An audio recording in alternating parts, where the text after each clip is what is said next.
बिस्मिल्लाहिर्रहमानिर्रहीम। अस्सलाम वालेकुम। कैसे हैं आप सब? इंशाल्लाह सभी ठीक होंगे और अल्लाह की रहमतों के साए में होंगे। नबी करीम सल्लल्लाहु अलैहि वसल्लम से सहाबा कराम ने अर्ज़ किया कि ए अल्लाह के रसूल सल्लल्लाहु अलैहि वसल्लम, हमें ये बताएं कि दुनिया का सबसे बदतरीन शख्स कौन है।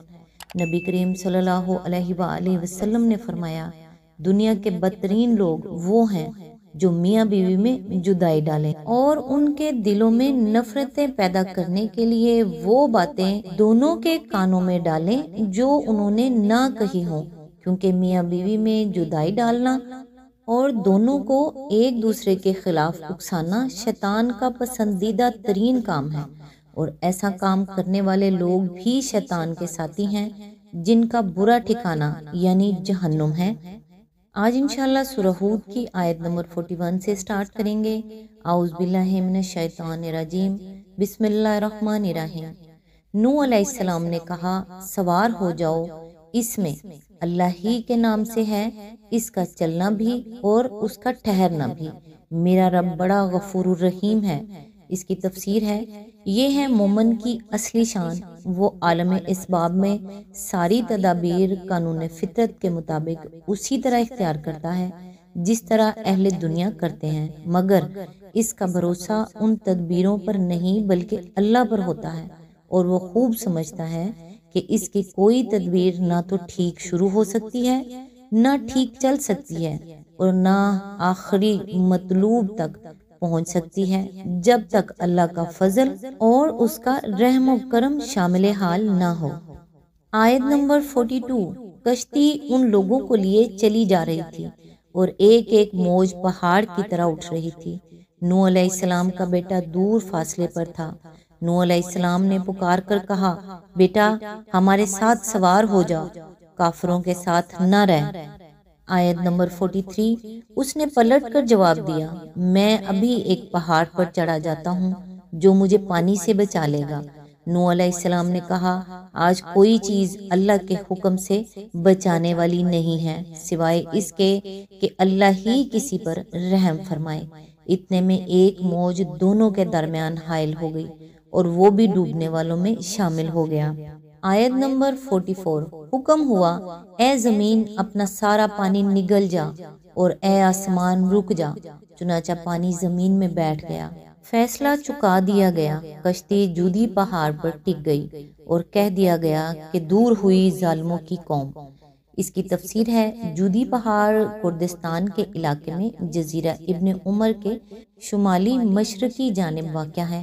बाइबल में इस कश्ती के ठहरने की जगह इरारात बताई गई है जो अर्मीनिया के एक पहाड़ का नाम भी है और एक सिलसिला कोहिस्तान का नाम भी।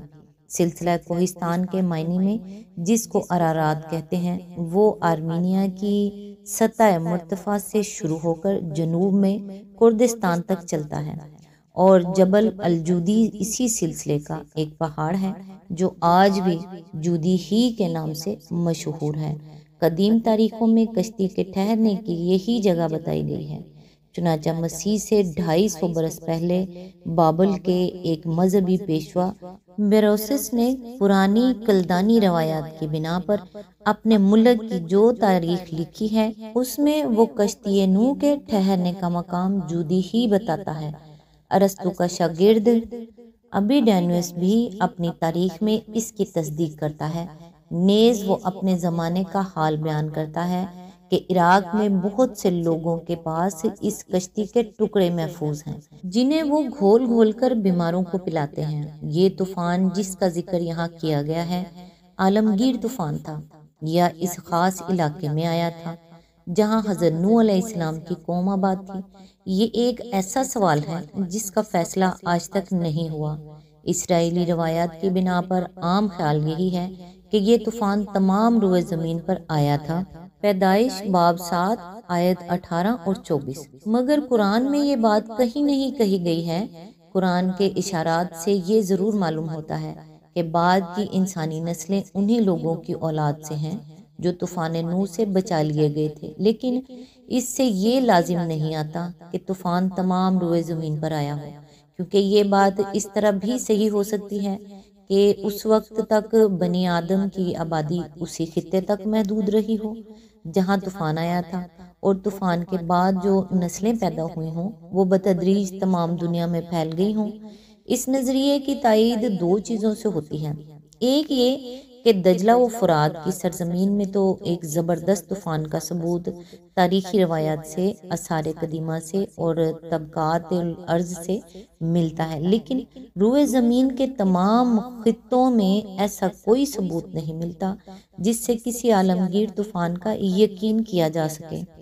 دوسرے یہ کہ روئے زمین کی اکثر و بیشتر قوموں میں ایک طوفان عظیم کی روایت قدیم زمانے سے مشہور ہیں، حتیٰ کہ آسٹریلیا، امریکہ، نیوگنی جیسے دور دراز علاقوں کی پرانی روایات میں بھی اس کا ذکر ملتا ہے۔